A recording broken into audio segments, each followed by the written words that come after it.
মেঘ দেখলেই যেমন বৃষ্টির আভাস পাওয়া যায়, আচ্ছা তেমন করে কি কাছের মানুষের চোখ দুটো অজান্তেই জানান দিয়ে দেয় তার ইচ্ছেগুলো? বুকের বাঁ পাশে চিনচিন ব্যথার অনুভব কি বলে দেয় সে ঠিক কতটা কাছের? এমনই এক কাছে আসার গল্প শোনাবো আজ। দেখা যাক বৃষ্টি নামে নাকি এ শহরে। তাই আর বেশি ভনিতা না করে শুরু হচ্ছে আজকের গল্প। এনাক্ষী গুহনিয়োগীর কলমে সেই মেঘ বালিকার গল্প হোক।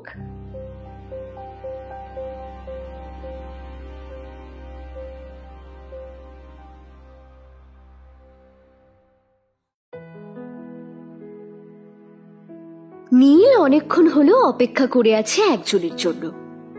কখন যে সেই মানুষটা আসবে বারবার হাত ঘড়ির দিকে তাকাচ্ছে। বিগত 20 মিনিট ধরে দাঁড়িয়ে আছে ওই চায়ের দোকানটার সামনে।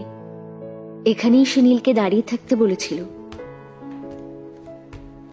নীল তো কখন এসে দাঁড়িয়ে আছে, কিন্তু তার আর আসার নাম নেই। নীল অলসভাবে পায়চারি করছে এই পেভমেন্টটায়। এতক্ষণেও আসেনি দেখে নীল ঘড়ি দেখে পায়চারি করতে করতে বিরক্তি সূচক শব্দ করে উঠল মুখে। মনের মধ্যে অভিমান বাসা বাঁধতে লাগলো। হ্যাঁ, জানি যে বয়ফ্রেন্ডকে গার্লফ্রেন্ডের জন্য ওয়েট করতে হয়, দরকার পড়ে, তাই বলে এত দেরি করবে সে? আজকে কোনোভাবে টিউশনি শেষ করে তার অপেক্ষায় দাঁড়িয়ে আছে, আর এত কিছুর পরে সেই যদি দেরি করে তখন রাগ আর অভিমান হওয়াটাই স্বাভাবিক। এত ব্যস্ততার মাঝেও নীল যখন সঠিক সময় আসতে পারলো, তখন সে বাড়িতে ফাঁকা থেকেও আসতে পারছে না।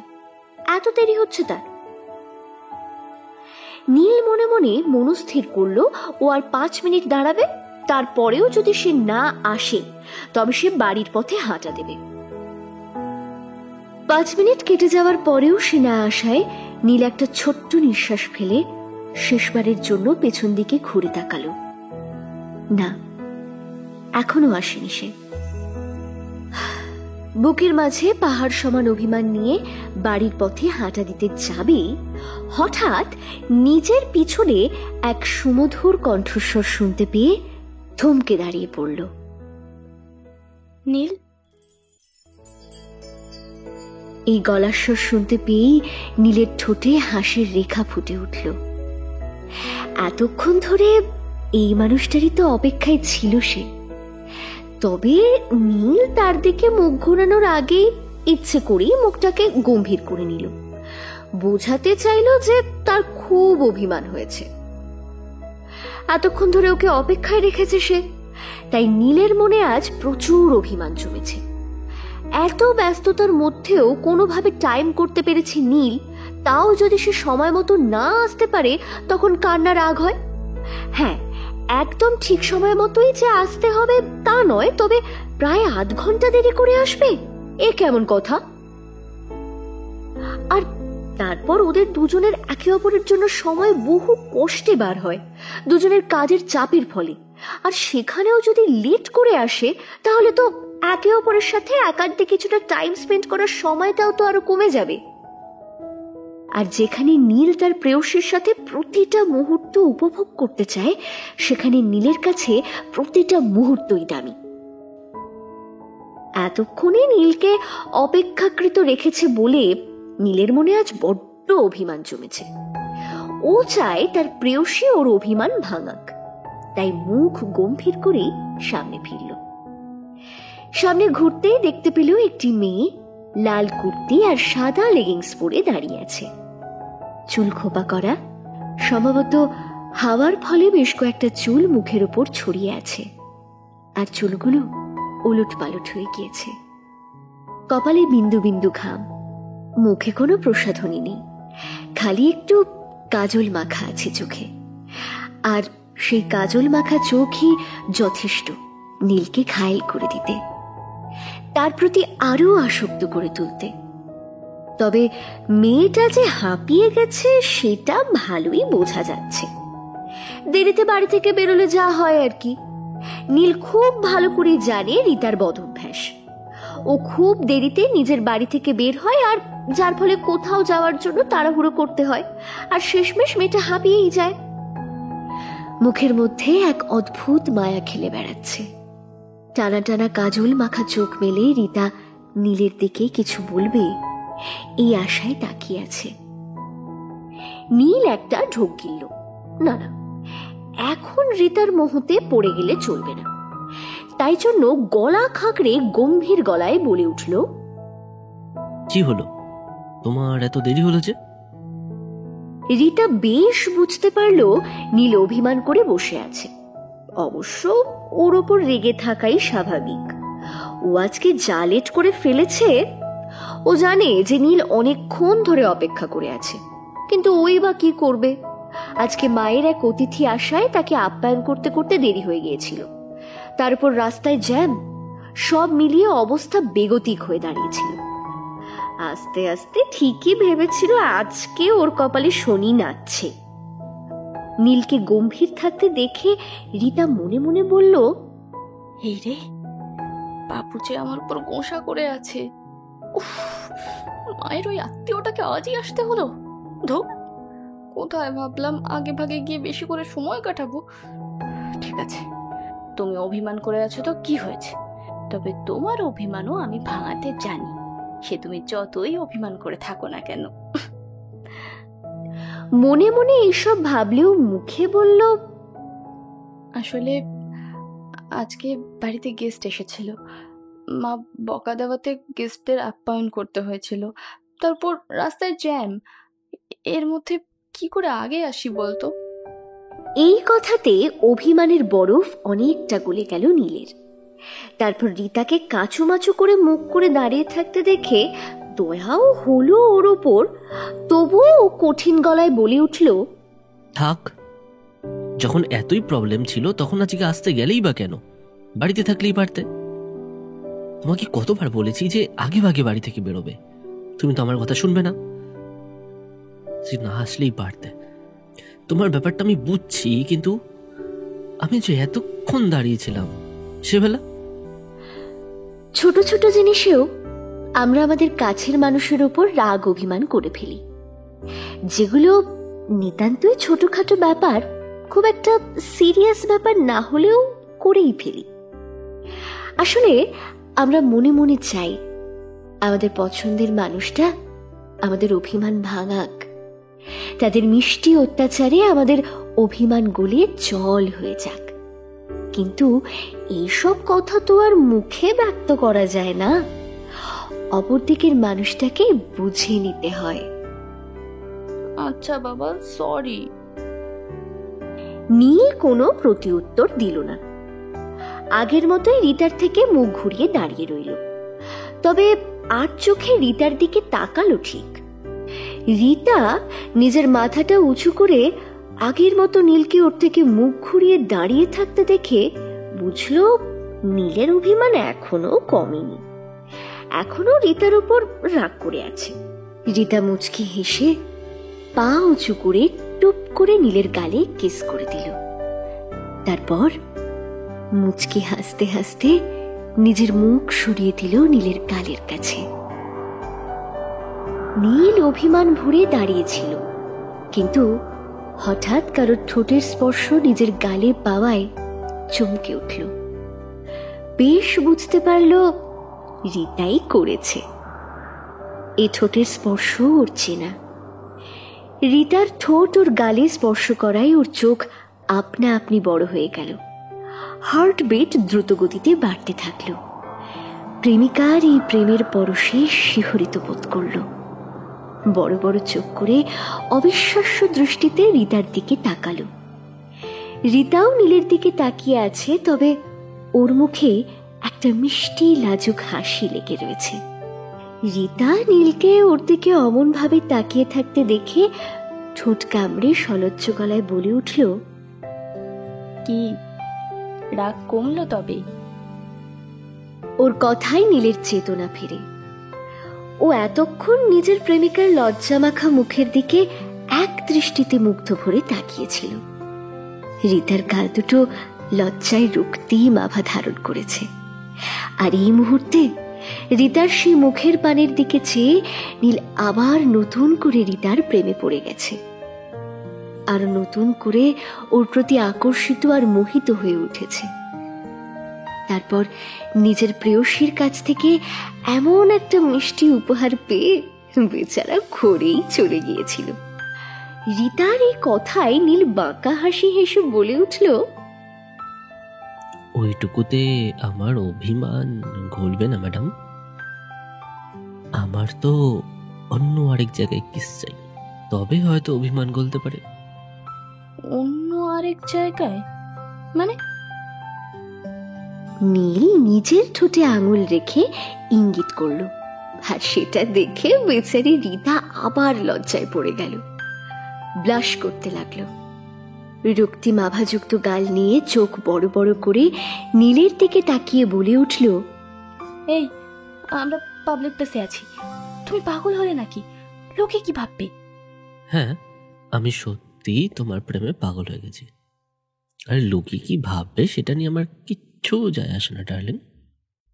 এই, একদম উল্টো পাল্টা কিছু করতে যাবে না, ভালো হবে না কিন্তু, আমি বলে রাখলাম।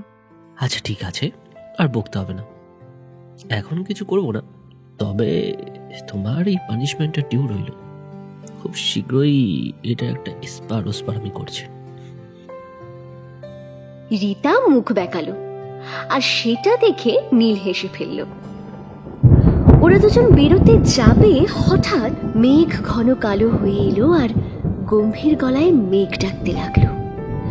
বাজ পড়তে লাগলো কিছুক্ষণ পরে, আর তারপরেই ঝিরঝির বৃষ্টিধারার গতি বেড়ে অঝরে বৃষ্টিপাত হতে লাগলো। নীল চিন্তিত মনে আর খানিকটা বিরক্ত হয়ে বৃষ্টির পানে চেয়ে রইল। এই আবহাওয়ায় তো রিতাকে নিয়ে কোথাও বেরোনো যাবে না। মনে মনে বিরক্ত হয়ে বলল, বৃষ্টিটা এখনই পড়তে হলো, ভাল লাগে না। কতদিন পর একসাথে সময় কাটাবো ভাবলাম, আর আজই পড়তে হবে। কি বলে ভাগ্য, প্রকৃতিও আমাদের প্রেমালাপের বিরুদ্ধে। এই বলে মুখ পেঁচকে আকাশপানের দিকে তাকিয়ে রইল। আকাশপানির দিকে বিরক্ত মনে চোখ সরিয়েই নীল পাশে তাকাতেই ওর চোখ পড়ল রিতার দিকে। এদিকে রিতার এসবে কোনো ভ্রুক্ষেপ নেই। ও দোকানের শেডের নিচে, যেখানে ওরা বৃষ্টি থেকে বাঁচতে আশ্রয় নিয়েছিল, সেখান থেকে নিজের হাতটা বাড়িয়ে দিল বৃষ্টির ফোঁটা নিজের হাতে অনুভব করার জন্য। ওর হাতে ঠান্ডা শীতল বৃষ্টির ফোঁটা স্পর্শ করাতে রিতার চোখে মুখে খুশির ঝিলিক লেগে গেল। ও যে খুব মজা পেয়েছে এটা ওর মুখ চোখ দেখেই বোঝা যাচ্ছে। বৃষ্টির ফোঁটাগুলো ওর হাত স্পর্শ করাতেই ওর মুখে এক মিষ্টি হাসি খেলে যাচ্ছে। নীল রিতাকে দেখতে থাকলো। রিতার বাচ্চামো দেখে ওর মুখেও হাসি খেলে গেল। সত্যি এই মেয়েটা অল্পতেই কত খুশি হয়ে যায়। এই ছোট ছোট জিনিসগুলো হয়তো অন্যদের কাছে মূল্যহীন, কিন্তু সেটা ওর কাছে অনেক দামি। অন্যদের মতো ওর চমৎকার বা দামি জিনিস লাগে না। ওর কাছে ক্ষুদ্র জিনিসগুলো প্রচুর দামি আর চমৎকার হয়ে ওঠে। ও অন্যদের চেয়ে এত আলাদা, এত স্পেশাল, এত অসামান্য বলেই হয়তো নীল রিতাকে এত ভালোবেসে ফেলেছে।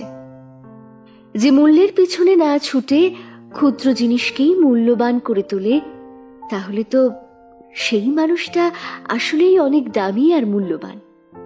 আর এরকম একটা মানুষকে নিজের ভালোবাসার মানুষ হিসেবে পেয়ে নীল সত্যি খুবই লাকি মনে করে নিজেকে। জানে না রিতা আসলে স্পেশাল কিনা অন্যদের চোখে, তবে ওর চোখে যে এই সাধারণ মেয়েটাই অসাধারণ এটা ঠিক। নীল এসবে ভাবছিল, হঠাৎ রিতার ডাকে ওর চমক ভাঙে। ও চকিত হয়ে রিতার দিকে তাকায়। এই, তোমাকে কখন থেকে ডাকছি, কি এত ভাবছো? ও কিছু নয়, সরি, অন্য ভাবনাতে চলে গেছিলাম। তুমি কিছু বলছিলে?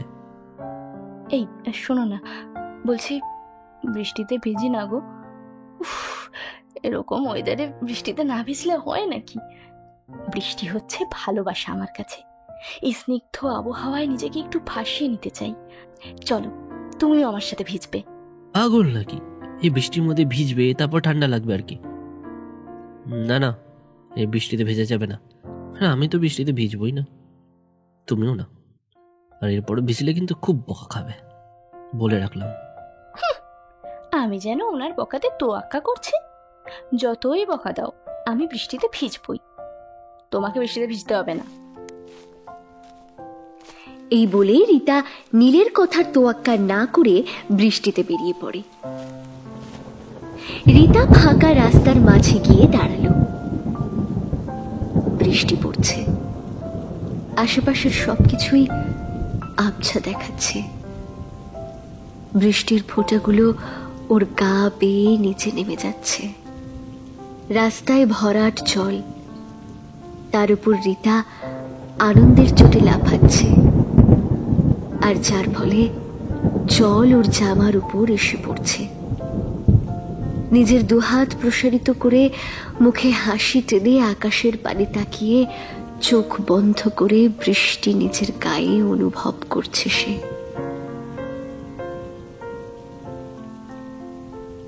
নীল রীতা ওর কথা অমান্য করছে দেখে প্রথমে রেগে গিয়েছিল, কিন্তু রীতাকে এত আনন্দ পেতে দেখে ওর সব রাগ গলে জল হয়ে গেল। বুকের কাছে দুহাত ভাঁজ করে দেওয়ালে ঠেস দিয়ে দাঁড়িয়ে মুখে হাসি নিয়ে মুগ্ধ ভরে বিভোর দৃষ্টিতে তার বৃষ্টিকন্যাকে দেখতে লাগলো দূর থেকে। কি স্নিগ্ধ দেখাচ্ছে মেয়েটাকে, একরকম মোহতে যেন আটকে গেছে নীল। আর তার সাথে ওই হাস্যোজ্জ্বল হাসিটা, সেটা যেন নীলকে আরো আকৃষ্ট করছে। এই মেয়েটার প্রেমে বারবার পড়তেও রাজি আছে। বৃষ্টিতে মনের খুশিতে ভিজতে ভিজতে হঠাৎ রীতার দৃষ্টি নীলের দিকে গেল। রীতার চোখের পাতা থেকে মুক্তোর দানার মতো জলবিন্দু পড়ছে। ও হেসে নীলের দিকে তাকিয়ে হাত বাড়িয়ে দিল, মুখে বলল, নীল, কাম অন, চলে এসো। আমি জানি তোমার বৃষ্টি পছন্দ নয়, তবে একবার বৃষ্টিতে ভিজেই দেখো। কথা দিচ্ছি, খুব একটা মন্দ এক্সপিরিয়েন্স হবে না আশা করি। বরঞ্চ দেখবে স্মৃতির পাতায় সবচেয়ে মধুর স্মৃতি হিসেবে জায়গা নেবে। মনটা ক্রমশ হালকা হচ্ছে টের পাবে। চলে এসো নীল, একসাথে বৃষ্টিতে ভিজবো। নীল অভিমান করার নাটক করলেও রীতার হাত উপেক্ষা করতে পারল না।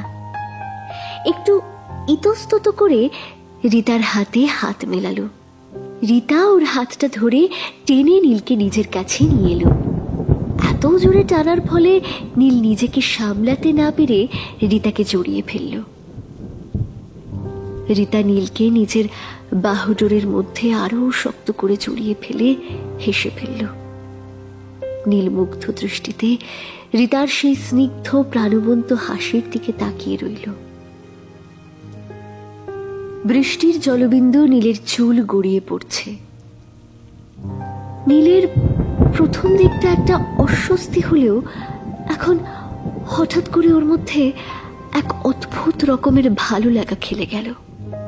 ও মুখে হাসি টেনে আকাশের পানে চেয়ে রইল, আর মাঝে মাঝে আর চোখে নিজের ভিজতে থাকা প্রিয়তমার দিকে তাকাতে লাগলো। রীতা আনন্দে লাফাচ্ছে। হঠাৎ রীতার দৃষ্টি নীলের দিকে পড়াতে রীতা মুচকি হেসে টোন কেটে বলে উঠল, কি বলেছিলে না বৃষ্টিতে ভিজবে না? তোমার নাকি ভালো লাগে না? তা এখন হঠাৎ মুখের মধ্যে হাসি খেলে গেল যে? নীল কিছু বলল না। আসলে ছোটবেলা থেকে তেমনি বৃষ্টিতে ভেজেনি সে। একবার বৃষ্টিতে ভিজে বড় একটা অসুখ ধরে গেছিল বলে ওর তারপর থেকে বলতে গেলে এরকম বৃষ্টিতে ভিজতে ভয় পায়ও। তবে আজ এই বৃষ্টি যেন ওর মধ্যে এক অদ্ভুত ভালো লাগা আর ভালোবাসার সৃষ্টি করেছে। আর তার মাঝে যদি নিজের প্রিয়তমাকে এই বৃষ্টির মাঝে নিজের করে পায়, তাহলে তো কোনো কথাই রইল না। সব থেকে বড় কথা, আজকে রীতাকে এক অন্য রূপে নিজের কাছে পেয়েছে যে। নীল চুপচাপ রীতার কোমর জড়িয়ে ধরে নিজের কাছে নিয়ে এলো। রীতা প্রথমে অবাক হলেও পরে বুঝতে পেরে ও হেসে নীলের কাঁধে হাত রাখল।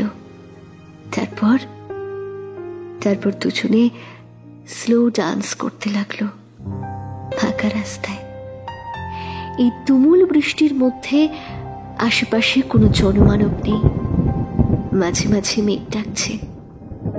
এই হিমেল পরিবেশ ওদের মধ্যে নতুন করে আবার ভালোবাসার তরঙ্গ সৃষ্টি করেছে। আশেপাশে কেউ নেই, খালি বৃষ্টি, নীল আর রীতা। একে অপরের এত কাছাকাছি আসায় ওরা দুজনেই নিজেদের মনে একটা শিহরণ অনুভব করছে।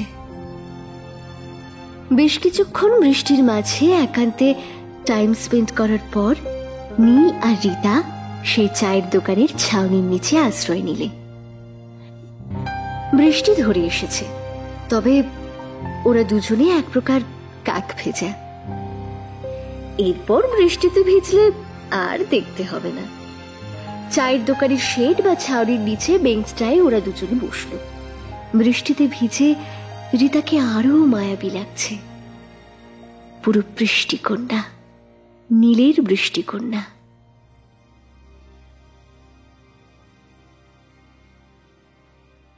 নীলের ইচ্ছে করছে ওই ভেজা ঠোঁটে নিজের প্রেমের পরশ এঁকে দিতে। হঠাৎ ওর দৃষ্টি পড়ল রীতার জামার দিকে।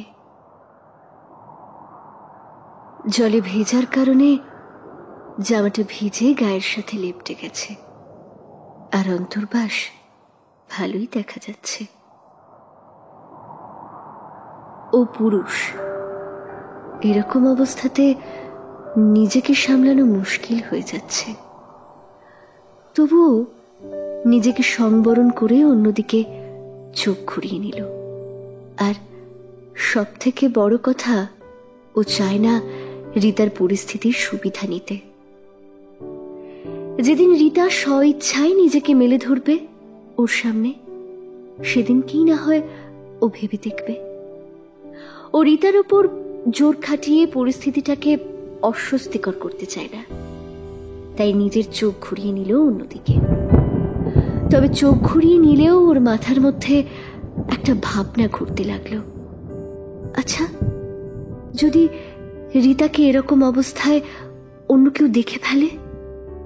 যদিও আশেপাশে কেউ নেই, তবে লোক আসতে কতক্ষণ? একে তো বৃষ্টি ধরে এসেছে। এই ভাবনাটা মাথায় আসতেই ও নিজের জামার উপর থেকে কোটটা খুলে রীতার গায়ে জড়িয়ে দিল। রীতার ঠান্ডা লাগছিল এতক্ষণ বৃষ্টিতে ভেজার পর। নীলকে বুঝতে না দিলেও রীতিমতো কাঁপছিল। অবশ্য নীল সেটাও খেয়াল করেছে, তাই তো নিজের গায়ে থাকা কোটটা রীতার গায়ে জড়িয়ে দিল। আচমকা কেউ ওর গায়ে কোট দেওয়ায় রীতা প্রথমে অবাক হলেও বুঝতে পারল নীল করেছে। নীলকে না বলা সত্ত্বেও কি সুন্দরভাবে নীল ওর মনের কথা জেনে ফেলল, এটা ভেবে রীতা অবাক হলো। মুখ ফুটে না বললেও নীলর অসুবিধাগুলো ঠিক জানতে পেরে যায়। নীলের রীতার প্রতি এই যত্ন করা, খেয়াল রাখা রীতাকে বুঝিয়ে দেয় ও ঠিক মানুষকে ভালোবেসেছে। নীলের এই উষ্ণ ভালোবাসাগুলোই তো রীতাকে নীলের প্রেমে বারবার পড়িয়ে দেয়। নীল বিভোর দৃষ্টিতে রীতার দিকে তাকিয়ে বলে উঠল, এই কি জাদু করলি বলতো আমার উপর? তোকে এভাবে এই বৃষ্টি সিক্ত অবস্থায় দেখে আমার আরো কাছে পেতে ইচ্ছে করছে। বুঝতে পারি না তোর প্রতিটা রূপে আমি বারবার কি করে তোর প্রেমে পড়ে যাই। এই মায়াজাল কাটানো দুষ্কর আমার পক্ষে, আর আমি মায়াজাল থেকে বেরোতেও চাই না। যদি বৃষ্টিতে দুজনে এত ভালো মুহূর্ত কাটাতে পারি, আর তোকে কাছে পাওয়ার সুযোগ পাই, তবে তোর সাথে প্রত্যেকটা বৃষ্টিতে ভিজতে আমার কোনো অসুবিধা নেই। আমি না হয় প্রত্যেকটা শ্রাবণের অপেক্ষায় থাকবো, হাজারটা মনের কবিতা নিয়ে শুধু তোর সাথে ভেজার জন্য। রিতার মনে হাজারটা প্রজাপতি যেন ঘুরপাক খাচ্ছে। গাল দুটি আপনা আপনি রক্তিম আভা ধারণ করেছে। আসলে প্রেমিকের মুখ থেকে এমন কথা শুনলে যে কোনো মেয়েই লজ্জায় পড়ে যায়, স্বাভাবিক। লজ্জায় আরক্ত হয়ে ঠোঁট কামড়ালো রিতা। তারপর নিজের লজ্জা মাখা সুগভীর মায়াবী চোখ মেলে নীলের দিকে তাকালো। ঠোঁটে একটা মিষ্টি হাসির রেখা ফুটে উঠল। এদিকে নীল রিতার বৃষ্টি ভেজা লজ্জায় আরক্ত মুখখানি দেখে নিজেকে সামলাতে পারল না। চুল বেয়ে টুপটাপ করে জল গড়াচ্ছে, মুখ ভেজা, মায়াবী দুটি চোখ আর বৃষ্টি ভেজা লজ্জায় আরক্ত মুখখানি, তার সাথে মিষ্টি হাসি। খুবই সামান্য বৈচিত্র্য, কিন্তু নীলের মনকে দোলাচল করার জন্য যথেষ্ট। ও আর নিজেকে সামলাতে না পেরে নিজের ঠোঁট রিতার নরম কোমল ভেজা ঠোঁটে ডুবিয়ে দিল। এক আলাদাই অথই ভালোবাসার সাগরে ডুব দিল দুজনে। সময় যত বাড়ছে তত চুম্বন গাঢ় হচ্ছে। রিতা প্রথমে হকচকিয়ে গেলেও আস্তে আস্তে নীলের তালে তাল মেলাতে লাগলো। বাইরে ঝমঝমিয়ে বৃষ্টি পড়ছে, আর এই বৃষ্টির মাঝে আবছা ভাবে দেখা যাচ্ছে দুই নরনারী প্রেমের খেলায় মত্ত। একে অপরের ভালোবাসার সাগরে ডুব দিয়েছে তারা। এই বৃষ্টির আমেজে, প্রেমের আবেশে আজ তারা এক নতুন প্রেমের উপাখ্যান তৈরি করতে তারা ব্যস্ত, যেটা ওদের সারা জীবনের মুহূর্তের সঙ্গী হয়ে দাঁড়াবে। আজ সাধারণের মধ্যে এক অসাধারণ প্রেমের মুহূর্ত তৈরি হয়ে গেল, আর এই মুহূর্তের সাক্ষী থেকে গেল এই বৃষ্টি আর এই হিমেল পরিবেশ। চুম্বন শেষ হলে রিতা ওর দিকে তাকিয়ে একটা প্রশ্ন করল। তোমাকে কিছু না বলা সত্ত্বেও তুমি কি করে আমার মনের খবর জেনে যাও বলো তো? ওটা একটা ম্যাজিক। সে ম্যাজিকটা একমাত্র নিজের প্রিয় মানুষটার উপরেই খাটে। তার সুবিধা অসুবিধা সে মুখ ফুটে না বললেও বুঝে নেওয়া যায়। কেন যায় সেটা বলতে পারবো না, তবে এটাই হয়তো মনের মিলন, যেটা আমার আর তোমার মাঝে রয়েছে। তাই কিছু না বললেও সহজেই আমরা একে অপরকে বুঝতে পেরে যাই আমাদের মনের কথা, বুঝলে?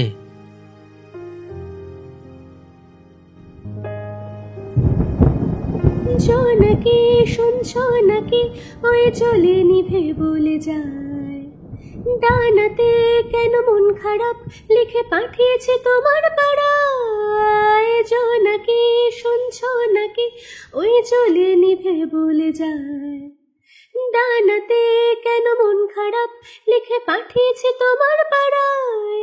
বলে বৃষ্টি দিনের অলক্ষণে ঝোড়ো হাওয়াকে, আর লালচে রাতে রাশকারাতে ভেস্তে যাওয়াকে। সাजना লাগনা अब अखियां तोरे बिन, साजना काटे ना अब रतिया तोरे बिन, साजना लागना अब अखियां तोरे बिन, साजना काटे ना अब रतिया तोरे बिन। বালিশে নীল পালিশে ওই দাগেরা কেটেছিলাম, মনেতে তাও মন খারাপ নিয়ে তাড়িত হয়ে গেলাম। বালিশে নীল পালিশে ওই দাগেরা কেটেছিলাম, মনেতে তাও মন খারাপ নিয়ে তাড়িত হয়ে গেলাম। সে তো জল্পনাতে কল্পনাতে থাকছে জড়িয়ে, আর একলা রাতে রাস কারাতেও রাখছে জড়িয়ে। ধরা দিল কেউ অল্প চাওয়াতে, উড়ে গেল কিছু গল্প হাওয়াতে, অকারণে আমি অল্প আঘাতে হচ্ছে অভিমানী। কাঁচা পিঠে আলো নাম কি জানি তার, বড় গোছালো কাটছে দিন আমার, বেজে ওঠে মনে পিয়ানো গিটার, হালকা ঘুম পাড়ানি। সে তো জল্পনাতে কল্পনাতে থাকছে জড়িয়ে, আর একলা রাতে রাস কারাতেও রাখছে জড়িয়ে। সাজনা लागे ना अब अखियाँ तोरे बिन, साजना काटे ना अब रतिया तोरे बिन, साजना लागे ना अब अखियाँ तोरे बिन, साजना काटे ना अब रतिया तोरे बिन।